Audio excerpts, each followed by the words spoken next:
Close of play of the first day of the second test between England and South Africa at Old Trafford. Well, it's been a fascinating day. England closed on 113 for 3, so they're 40 runs behind South Africa's first innings score of 151. It's a really interesting morning. The day began very cloudy, very humid, very overcast, but a dry pitch. And so what would the captains do? And we were out there at the toss and no one really seemed terribly sure. England, though, I think wanted to bowl first. They looked up at the clouds and thought, yep, it's a bowling day.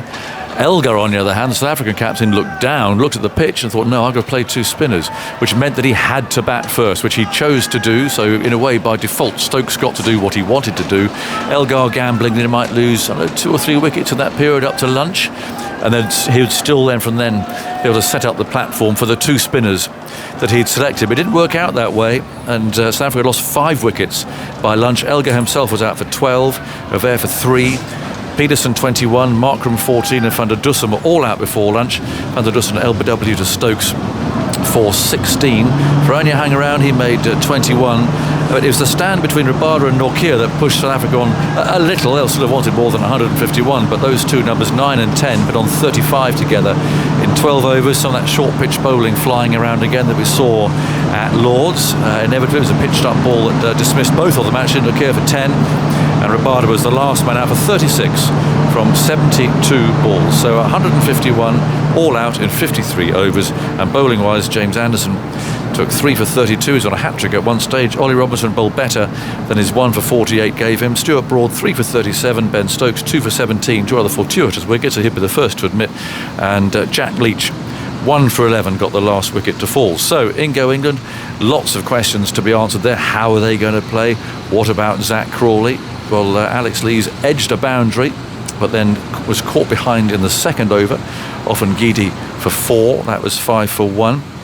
It was 34 for 2. When Ollie Pope would look busy as he started, then got an inside edge, he pushed forward to Nortje. He bowled a very, very quick spell from that far end, averaging over 90 miles per hour throughout. He bowled 1 over in which nothing dropped below 90. It was really hostile and quick. He bowled Pope for 23, 34 for 2, and then that big wicket, it always is, Joe Root was caught a juggling attempt. It was actually 4 juggles by Revere at first slip. They finally clung onto it, desperately snatching at the ball off Rabada for 9. Should he have left it? Well, I'll let my analysts decide that. 43 for 3 it was then, and England definitely creaking. But then a partnership worth 60 in 14 overs between Zach Crawley, who's barely played a shot, in his 75 balls, his 17 not out. He's just been disciplined, patient, hanging on there with so much pressure on him. 17 not out from 75 balls. And the positivity, if you like, the inevitably from Johnny Bairstow, who started quietly, but then unleashed those familiar cover drives and some sweeps. And he'll resume tomorrow on 38 from 45 balls. 111 for 3 at the score, so 40 runs behind. Rabada and Ngidi and Nortje all taking 1 wicket apiece. The spinners bowled 7 overs between them. Didn't look particularly threatening, but Elgar gambling that it's going to take some spin down the lines. Where are we going to start? I've got Vernon and Steve beside me. Let's start with you, Steve, because you were out there with me at the toss, and there was this debate, wasn't there? Who's going to do what? And we kind of knew that Harman was likely to play because he's bowling on the sides and so on, so we thought that it might turn out the way it did. But it was interesting analysing it, wasn't it? And who's going to take the gamble? Stokes by putting South Africa in, or Elgar by choosing to bat first in those conditions? Yeah, I think that, as you said, by default, both captains ended up doing what they wanted to do. I think 2 completely different approaches to the game. Stokes looking in the short term and the impact that those overhead conditions and the underneath dampness could have played in that first hour of the morning, which actually is what transpired. And Dean Elgar looking further beyond that, hoping that his team could get through that tricky period to then mean that as the game wears on and the pitch gets drier and those footholes get bigger, that their 2 spinners could come into play. But it was most definitely England who got the best of those first 2 hours. Yeah. Do you think he did the right thing in batting first? Yeah, I'd certainly say, I mean, with the squad and the team that they've gone with, you have to bat first in order for you to bring those spinners into play. I think this morning, of course, you know, when you're in England, you look at the overhead conditions, and overhead conditions probably said bowl first, but, you know, when you look at the balance of your team and the selections that have gone with, you have to justify by obviously batting first. So, were you happy with that selection then that prompted that decision to yeah, absolutely. I mean, I'm happy with the decision. I think they'll probably be a little bit more disappointed that a couple of soft wickets, that got them into a really, bad spot, just before lunch. So that really, put them on the back foot. I think if you probably get 220, 250 in the first innings, you get yourself in the contest somehow. But I think at 150, England clearly way ahead in this game. I mean, obviously, this partnership, would have, really just push South Africa a little bit further back. I mean, they started well with the ball, Nokia and Rabada, but then they've just lost their way. And they'll have to start well tomorrow again with the ball. But with the South African attack, you're never out of it. Nokia, Rabada, they get something going. They can bowl England out for a lowish score, but they're going to have to do a lot of work tomorrow, first thing. Yeah, it felt at 43 for 3 when Root was out, 108 behind. Here we are again. Because whenever Root is out early, cheaply, single-figure score, it seems almost inevitable that England aren't going to score very many. Especially in a low-scoring contest as it has been so far. That may change over the course of the next couple of days, but at the moment it's a low-scoring contest, and that means that your price on someone like Joe Root's wicket goes up considerably. I thought he came out and looked as though he was just about to start getting into his innings. His feet were moving well. He was nudging the ball into the offside to get off strike, rotating the strike as he does do so well, but he was outdone by some class bowling from Kagiso Rabada. It was a really good ball and good captaincy decision, actually. That was he replaced Maharaj from this end, the Brian Statham end, and immediately took that wicket of Joe Root because Dean Elgar recognised that was such a crucial period of play. Yeah, we saw pictures of Root sitting in the dressing room with the iPad up, obviously looking at his dismissal and analysing it. I mean, could he have left it? Was he slightly lured into pushing at that outside the off stump? Yeah, it is real difficult, and I think on a wicket that has been, a couple has been keeping low and a couple has been obviously flying. So what you leave, what you play it, and you sometimes get lured into that shorter shot. But I think when guys are bowling high 80, early 90 miles an hour, it's tough. I mean, and your decision time, it's rapid. I mean, you have either leave it or you don't leave it. You can't sit there and contemplate. So I mean, it's a tough decision. I think it's the angle that Rabada bowls with that causes people real problems, especially with this Duke's ball. He bowls from relatively wide of the crease, quite mid-crease, but it means that everything he's bowling is coming down and angling in towards the stumps. Vernon did it expertly from slightly tighter at the stumps, but that angle is always at the stumps, and if it does just stand up as that one to Joe Root did, you sort of have to play at it, because if it continues on its original trajectory, it's going to knock your off stump out.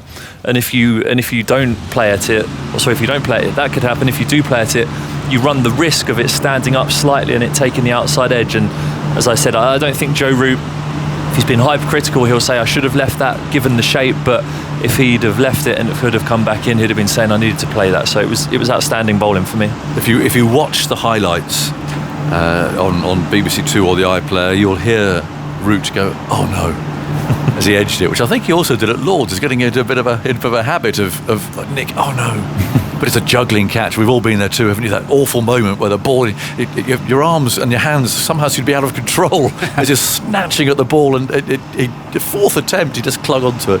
I think we've seen a similar catch at Lords where he's juggled and he dropped that one. But I think just to back up Stephen's point there, when you play on a surface where you can trust the bounce, and I suppose this is where your question is leading, you could potentially leave that because you can leave it on bounce, but yes. I don't think but you're not sure. Yeah, you're that certain to be leaving balls on the bounce on this particular surface. It is dry, and those two boys will come into play. Late on in the game when it's going to start squatting, high pace. So you'll find that batters will play at more balls, rather than obviously leaving on the bounce. So we're on surfaces where you can trust the bounce. You should probably have left it, but on this particular surface, no, that's fair enough. So what about the openers then? I mean, again, the spotlight's on both of them, really. And Alex Lees is kind of slightly under the radar because it seems because it's Crawley that the focus is really on. The Super Trooper is lighting up as it were, but Lees didn't last very long. He nicked a 4 and then edge behind a decent ball, mind you. Yeah, it was outstanding, and that angle from round the wicket again, as we talked about, you feel like you have to play at a lot of balls because of the angle in towards the stumps from Rabada from over the wicket. And Ngidi, when he's round the wicket there, his angle in the front on nature with which he bowls means that left-handers will feel as though they have to play at a lot of balls. And again, it was an outstanding piece of bowling, a very thin edge through to the wicket-keeper, and that can happen with a brand new Duke's ball. South Africa were always going to come out hard in that first passage of play, looking for wickets, and unfortunately for Alex Lees, he was on the receiving end of a very good one. Yeah, you were saying that he's put some pace on this tour, and Ngidi. Yeah, I mean, he's up to mid-80s now. Yeah, I mean, he was normally operating early 80s, but I mean,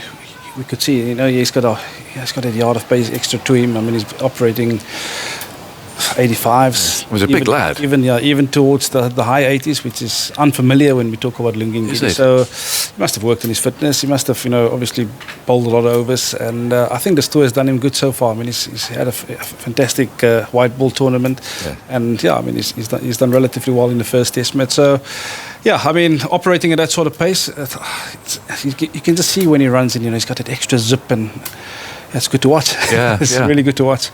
So what about Crawley?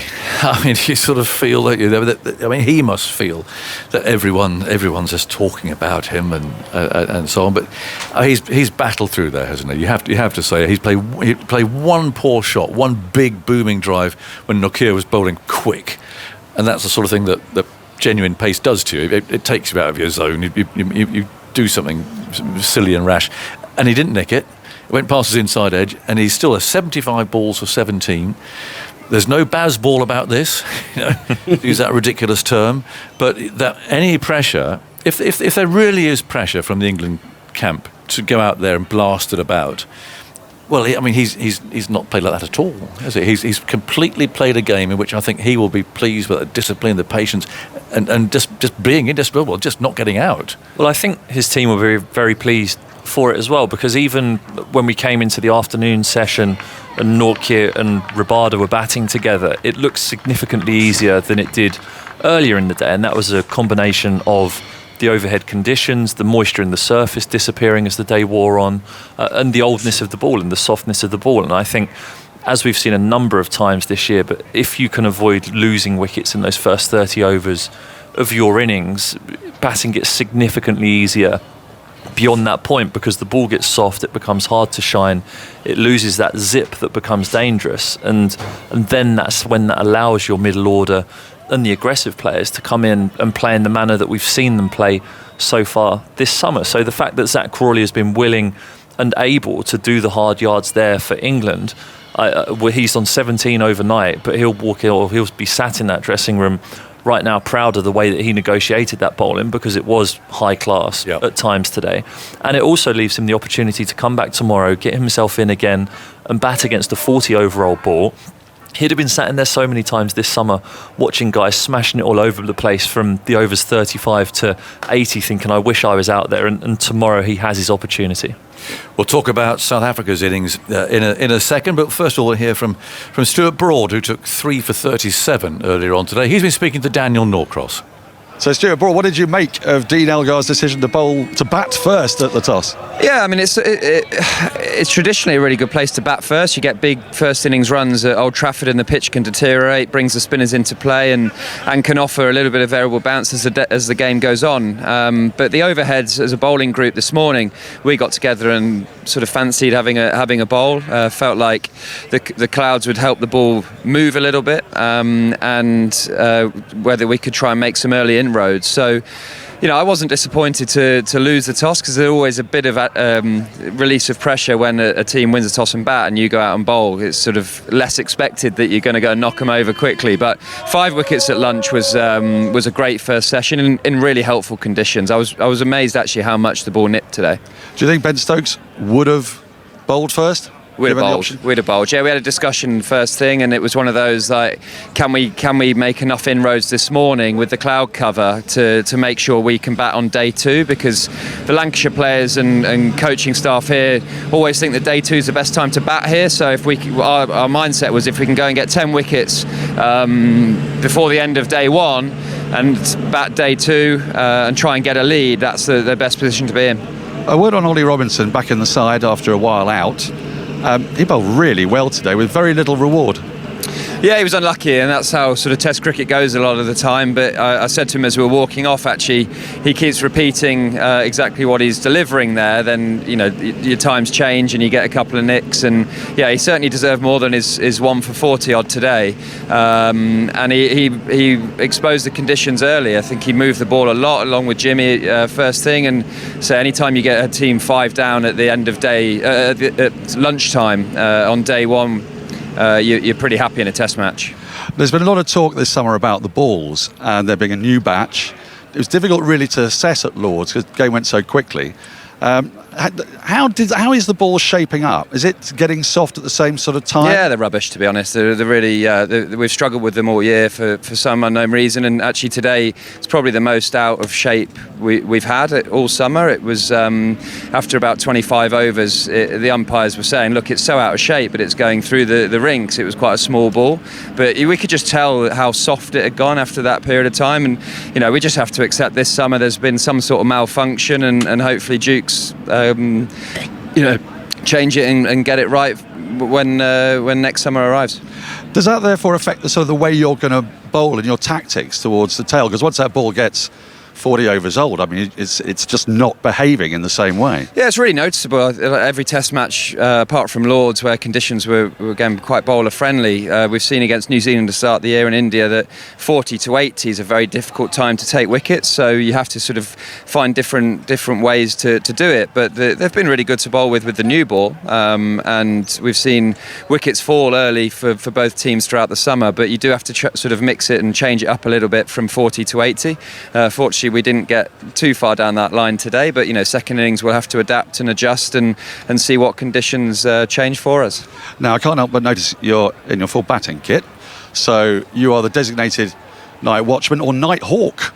Yeah, I wasn't going to do the night watchman role. I was doing the night hawk. Yeah, it was very much that sort of padded up with half an hour to go, and in a low-scoring game, or when you've bowled a team out for a low score, we're thinking, if we do lose a wicket, try and get a quick 20 or 30 tonight really knocks off quite a bit off their score. And then Leachy was taking over with 10 minutes to go to do the old night watchman role. So there was a few of us padded up in that changing room, but we're just trying to be adaptable and play the game slightly differently. And it's that mindset that if we can change momentum in the game at any stage, take the positive options. So glad I didn't get in, but if I had, I'd have been swinging at it. Finally, tomorrow, the plan, just pile on the runs? Yeah, I think so. I mean, I think it was very sort of bowler-friendly conditions today, but the great thing about Test cricket is how the character of the pitch can change every day. So we just don't know what to expect tomorrow. So don't come with any preconceived ideas and expect it to do loads. We have got that ball 30 overs or 30 odd or 20 odd overs old now. So hopefully it will start to do less for the South African bowlers, and we can capitalise and get a lead. Because I think if we can get a strong lead and make use of that new ball in our second innings, we could cause the South African team some damage early. So yeah, Johnny Best has had a great summer so far. Great to see Zach Crawley get through this evening, and hopefully both of those can carry on the charge tomorrow. Stuart, well played today. Thanks a lot. Thank you. Well, that's quite an hilarious interview, really, on a couple of fronts. First, I don't think Stuart will find himself on Duke's Christmas card list. For that, and I don't think the ball was changed there. They've taken 13 wickets, and he's taken 3 of them. But the Night Hawk, I mean, we have all been deprived of something special there, which is Stuart Broad coming out swinging and Anrich Nortje bowling at 95 miles an hour. I mean, if you analyse this Night Hawk business, I think the way that I read it is that if a left-arm spinner is bowling, then they're going to send Stuart in to try and have a big slog sweep. But you take him at off. him. Well, that's the problem with the Night Hawk role, is that you bring the big fella if you've back. got half a brain as the bowling captain, you'll say, well, I'm not going to bowl the slow left armour. To Stuart Broad, I'm going to bring the seamers back on. But it's an interesting take on it. I do understand it within the context of a low-scoring game such as this. A slogged 20 can actually be really, really handy. What about a swipe and poles out of the ground? Yeah, a touch ugly, you'd have to say. Reassuring you that Leach was there to step in as night watchman. I mean, just a quick word about England's bowlers before we get a few stats from Andy. I mean, they all bowl well today. And funnily enough, in many ways, Ollie Robertson was the pick, and he ended up with 1 wicket. Yeah, he beat the edge a lot today, didn't he? And he bowled that probing length, I think. The thing that he has to his advantage, you had to hit the wicket to get your rewards out of it today. I think if you floated it up there, you didn't get as much kick and zip out of the surface. But he is tall, but his delivery stride is short, which means that he delivers the ball from a great height. And that means that he can hit the pitch hard on a fuller length and get it to pass people's bats at shoulder or splice height. And that allows him to get up there and beat the edge and challenge the edge as much as he does. I think the guys who are a touch shorter or bowl from a touch shorter have to bowl that bit shorter in order to hit the pitch hard. And I think that's what makes him such a special bowler with such special numbers across all first-class cricket. And he's scribbling away. What have you got there of interest? Well, we were looking at the stats on this ground recently, and as Stuart Broad said, in recent years it has been a good place to bat first. In fact, one of the best grounds in the world statistically over the last 15 years of Test cricket to bat first. That South Africa all out for 151. It's the 30th time they've batted first in a test in England since the First World War. They had a tough summer here in 1912, Aggers, as I'm sure you remember very, very, very well. It's their lowest score in those 30 innings when they've batted first in a test in England, and it's the second lowest by a team batting first on this ground in test since 1988. And remember, the last time they batted first on this ground was in the 1998 test, and they lost their third wicket in the 170th over and scored over 550. So rather different game this time. England's team has got a lot more movement in the early stage of their innings than South Africa managed. Around about 40% more seam movement in that first innings this morning under those cloudy skies than South Africa were able to get later in the day. And England extracted around about 35% false shots inside the first 20 overs. That's one of the highest that they've got in recent years, bowling in a home test. Jimmy Anderson, fundamental to it once again. In his opening spells this summer, 8 opening spells, 7 wickets. He's taken a wicket in 6 of his 8